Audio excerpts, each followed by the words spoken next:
श्रीनाथ जी की सच्ची घटना। आप सभी ने भगवान श्रीनाथ जी के मंदिर के बारे में तो बहुत कुछ सुन ही रखा होगा। बड़ा ही दिव्य मंदिर है। पर आपको पता है, आज से बहुत वर्ष पहले यह मंदिर उदयपुर के नजदीक न होकर वृंदावन के समीप गोवर्धन पर्वत पर स्थापित था। वहीं पर भगवान श्रीनाथ जी की मूर्ति स्थापित थी और वहीं पर उनका प्रकटीय हुआ था। लेकिन जब मुगलों ने उस स्थान पर आक्रमण किया, कहते हैं, तब भगवान श्रीनाथ की मूर्ति अपने भक्तों के साथ स्वयं चलकर उदयपुर के नजदीक पहुंची थी। कहा जाता है कि एक बार भगवान की मूर्ति को ठंड लगने लगी। तब भगवान श्रीनाथ जी की मूर्ति ने अपनी पुजारी से कहा, मुझे बड़ी जोर की ठंड लग रही है, ऐसा कोई उपाय करो जिससे कि मुझे ठंड लगना शांत हो जाए। तो पंडित जी विचार करने लगे, क्या किया जाए। तब भगवान ने अपने भक्त को संसार में प्रकट करने के लिए एक विचित्र लीला की थी। भगवान श्री नाथ जी के एक भक्त थे जिनका नाम था त्रिपुरदास जी। वह भगवान के सच्चे भक्त थे। वह परमात्मा के लिए हर साल एक बड़ी सुंदर सी पोशाक बनाकर भगवान को समर्पित करते थे। वह हर वर्ष भगवान के लिए बड़ा ही सुंदर श्रृंगार बनाकर भगवान को समर्पित करते थे। इस प्रकार उनके जीवन में यह परंपरा चली आ रही थी कि वह हर वर्ष जितना धन कमाते, उस धन को एकत्रित कर उससे बहुत बड़ा अच्छा कपड़ा लेकर भगवान के लिए बहुत सुंदर सा वस्त्र बनाकर भगवान श्रीनाथ को भेंट करते थे। लेकिन हर समय एक जैसा नहीं रहता है, समय में परिवर्तन आता है। भक्त त्रिपुर दास जी के जीवन में भी परिवर्तन आया। वहां के राजा ने उनका सब कुछ हरण कर लिया। अब भक्त त्रिपुर दास जी के जीवन में धन की कमी आ गई। वह विचार करने लगे, मैं हर वर्ष भगवान श्री नाथ जी को वस्त्र भेंट करता हूँ, लेकिन इस बारे में तो मेरे पास देने के लिए कुछ है ही नहीं। मैं उन्हें क्या भेंट करूंगा। जब वह इस प्रकार विचार कर रहे थे, तब उनका ध्यान अपने घर में पड़े एक चांदी के बर्तन की ओर गया।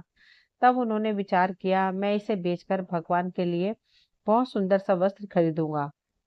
वह एक सुनार की दुकान पर गए। सुनार की दुकान पर जाकर उन्होंने वह बर्तन उसे देते हुए कहा, मुझे इसके बदले धन दे दो। उस सुनार ने वह चांदी का बर्तन रख लिया और उसके बदले जितने पैसे बनते थे वे भक्त जी को दे दिए। भक्त त्रिपुर दास जी बड़े प्रसन्न होकर एक कपड़े की दुकान पर गए। उन्होंने वहां जाकर एक सुंदर वस्त्र देखा। तब कपड़े बेचने वाले ने कहा, इसकी तो कीमत बहुत ज्यादा है और जितने पैसे तुम लेकर आए हो उतने पैसों में ये वस्त्र तुम्हें नहीं दे सकता हूँ। तब भक्ति त्रिपुर दास जी ने कहा, अरे मुझे ये वस्त्र भगवान के निमित्त चाहिए। वह कपड़ा वाला कहने लगा, अरे मैंने मना किया ना, मैं आपको नहीं दे सकता हूँ। तब कपड़े बेचने वाले ने एक कपड़े का सस्ता सा थान दिखाकर त्रिपुरदास जी से कहा, वह थान इतने पैसों में आ सकता है, तुम्हें चाहिए तो तुम इसे ले जाओ। भक्त विचार करने लगा, भगवान को वस्त्र देना भी जरूरी है। अब मजबूरी में न जाते हुए भी उन्होंने वह वस्त्र का थान लिया और उस थान को अपने साथ लेकर एक रंगाई की दुकान पर गए और रंगाई करते हुए रंगाई वाले से कहने लगे, इसे लाल रंग का बना दो, यह मुझे भगवान को समर्पित करना है।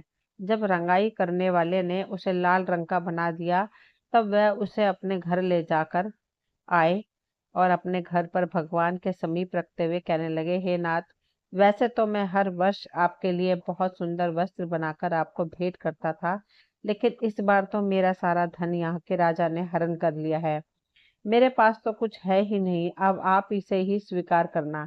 इस प्रकार परमात्मा से बातें करते करते उन्हें निद्रा आ गई। जैसे ही उनकी नींद खुली, उन्हें पता चला कि उनके घर के बाहर भगवान श्री नाथ जी का कोई भक्त आया है। वह उसे अपने घर में लेकर आए, उससे बातचीत की और पूछने लगे, कैसे आना हुआ।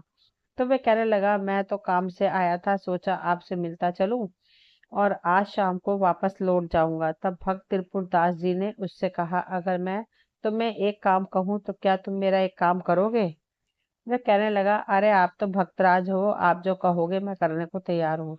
तब भक्तराज ने उसे वह कपड़े का थान देते हुए कहा, इसे ले जाकर श्रीनाथ जी के मंदिर में समर्पित कर देना। तब वह व्यक्ति कहने लगा, अगर कोई पूछेगा मैं कहाँ से लेकर आया हूँ तो क्या कहूँ। तब भक्त राज ने रोते हुए कहने लगे, अरे वहां जाकर मेरा नाम नहीं बताना, नहीं तो भक्त विठल नाथ जी इसे भगवान को समर्पित कर देंगे और मैं नहीं चाहता कि ये भगवान को समर्पित हो, क्योंकि मैंने हर वर्ष भगवान को सुंदर सुंदर वस्त्र दिए हैं। और इस बार ऐसा वस्त्र मुझे भेंट करने की इच्छा नहीं थी, पर मैंने सोचा मेरा नियम न टूटे, इसलिए मैं आपके हाथों इसे वहां भेजना चाहता हूँ। आप इसे जाकर कोठार में जमा करा दीजिए। अब भक्तराज की बात मानकर वह व्यक्ति उनसे कपड़ा लेकर जैसे ही मंदिर में आया, मंदिर के कोठार में पहुंचकर उसने वस्त्र कोठारी को देते हुए कहा, किसी वस्त्र भक्त ने भगवान श्रीनाथ के लिए वस्त्र भेजा है, जैसा आपको उचित लगे आपको इसका सदुपयोग करना। अब कोठारी को तो जानकारी नहीं थी, उसने जैसे ही वह लाल वस्त्र देखा वह समझ गया इसकी ज्यादा कीमत नहीं है। उसने उस वस्त्र को जमीन पर बिछा दिया, उस वस्त्र पर अन्य वस्त्र रख दिए। अब यह बात किसी को पता नहीं थी, पर एक दिन जब भक्त विठलनाथ जी भगवान श्रीनाथ का श्रृंगार कर रहे थे, तब श्रीनाथ जी ने कहा, ये भक्त विठलनाथ जी, मुझे बहुत जोर से ठंड लग रही है और इस ठंड के कारण मुझसे बैठा नहीं जा रहा है।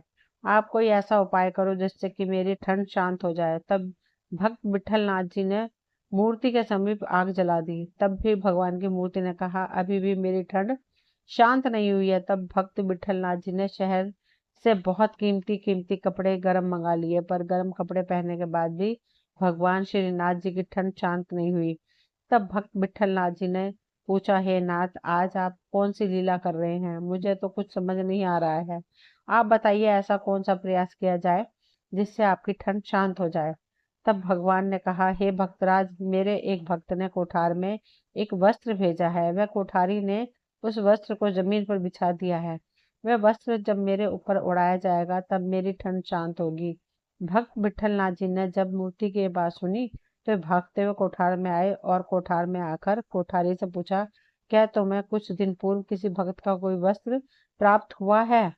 तो वह कोठारी कहने लगा, मुझसे बड़ा अपराध हुआ है। कुछ दिन पहले एक व्यक्ति भक्त त्रिपुर दास जी ने स्वयं उनके वस्त्र को ग्रहण किया है। तो विठलनाथ जी पूछने लगे, भक्त त्रिपुर दास जी इतना संकोच क्यों कर रहे थे? तब मूर्ति ने कहा, उन्हें लग रहा था वैसे तो हर साल मैं भगवान के श्री चरणों में महंगे से महंगे वस्त्र समर्पित करता हूँ, लेकिन इस बार मेरे पास पैसे नहीं थे।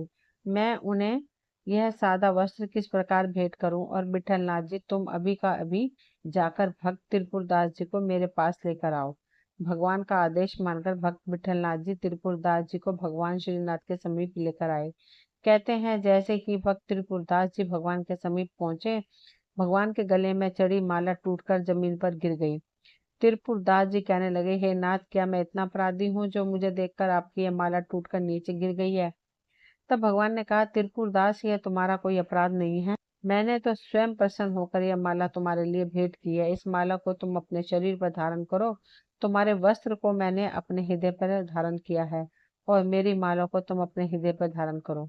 जब भगवान की मूर्ति ने इस प्रकार बात की, तब भक्त त्रिपुरदास जी कहने लगे, हे नाथ, जिस प्रकार आपने मेरा मान बढ़ाया है, मैं भी आपसे यही विनती करता हूँ कि हर समय मुझे अपने चरणों में ही स्थान देना। तो अपने भक्तों की हर वस्तु को परमात्मा प्रेम से स्वीकार कर लेते हैं। बस हमारे मन का भाव सच्चा होना चाहिए। दोस्तों, ये कहानी यहीं तक थी। मुझे उम्मीद है आप सभी को पसंद आई होगी। अगर पसंद आई हो तो प्लीज चैनल को सब्सक्राइब करें, वीडियो को लाइक शेयर करें। मिलती हूँ अगली कहानी में, तब तक के लिए थैंक यू।